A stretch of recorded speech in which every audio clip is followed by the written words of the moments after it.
O Salomão, ele começou bem. Ele tinha crenças limitantes, porque a mãe dele tinha adulterado com Davi. Olha quanta coisa eu pego da vida de Salomão. Primeira coisa que eu pego. Depois em casa, gente, você que está conhecendo a Bíblia, leia a vida de Salomão. Você vai entender muito mais algumas coisas que o Tiago coloca, até o porquê do livro de Provérbios. Leia a vida de Salomão.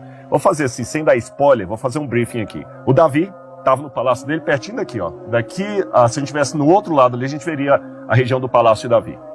O Davi viu uma mulher tomando banho, que era a mulher de Urias. Davi foi lá, pegou a mulher, levou para a cama, engravidou a mulher, depois ficou desesperado, mandou matar o marido dela e ficou com ela. O menino morreu.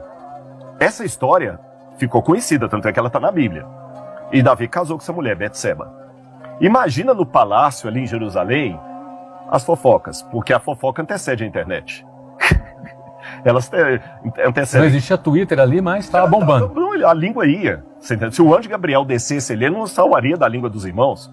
Então Davi, todo mundo sabia que o Salomão era filho da mulher que o rei pegou, que não era mulher do rei. Imagina se, para piorar, Davi tinha outros filhos. E Salomão não era o favorito para o trono. Tanto é que Adonias queria se proclamar rei. Olha as crenças limitantes.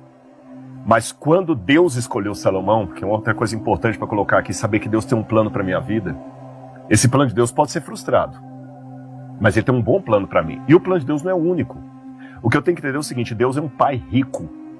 E ele chega para mim, numa loja de automóveis, e fala assim, Rodrigo, compra o carro, o que você quiser e eu vou pagar. Ô pai, mas qual carro o senhor quer que eu leve?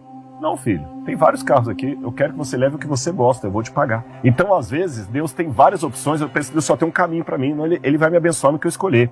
E ele falou, Salomão, eu vou te colocar como rei. O que você quer? Senhor, eu quero sabedoria. Muito bem, para quebrar suas crenças limitantes. Enquanto você tiver sabedoria, você vai estar bem.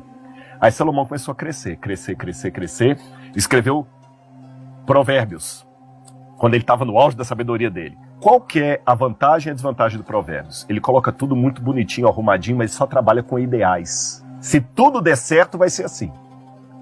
Se tudo der certo, vai ser desse jeito. Aí depois ele escreve Cantares, um amor que é um negócio meio complicado.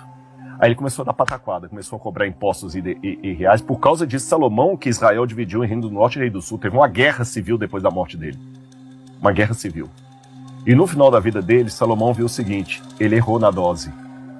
E ele viu que as coisas não eram tão perfeitinhas. Aí ele escreve o Eclesiastes. Ele estava meio deprimido. Estava deprimido. Mas foi tão inspirado por Deus como quando escreveu Provérbios. Ele fala assim, tem muita coisa que é correr atrás do vento. É correr atrás do vento. Quando ele fala correr atrás do vento, não é que ele estava jogando fora tudo que ele escreveu em Provérbios, mas agora ele caiu numa outra realidade. Letra A. Nem tudo é tão perfeitinho.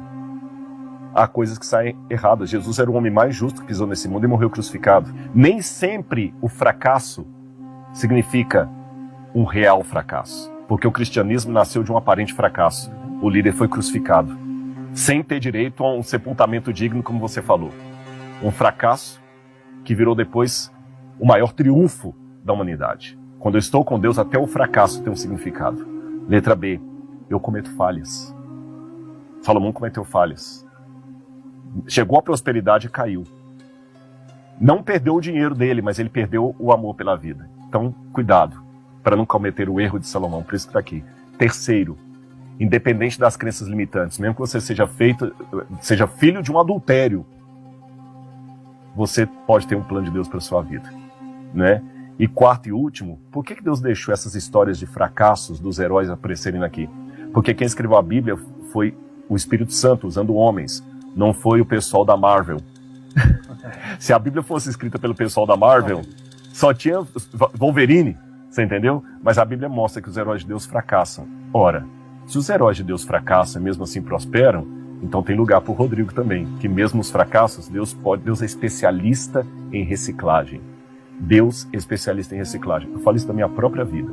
Eu estar com vocês falando aqui é um presente de Deus, mas Deus só trabalha aliado à minha vontade e minha determinação. Por isso que eu tive a minha prosperidade, estou aqui com vocês, a despeito de eu também ter uma origem psicológica, com muitas crenças limitantes. Eu vou até mudar, com um credo limitante. O credo é mais do que a crença, mais né? que crença. É o conjunto de crença. Eu não tinha uma crença limitante, eu tinha credo limitante. Uai, seu app de vídeos curtos.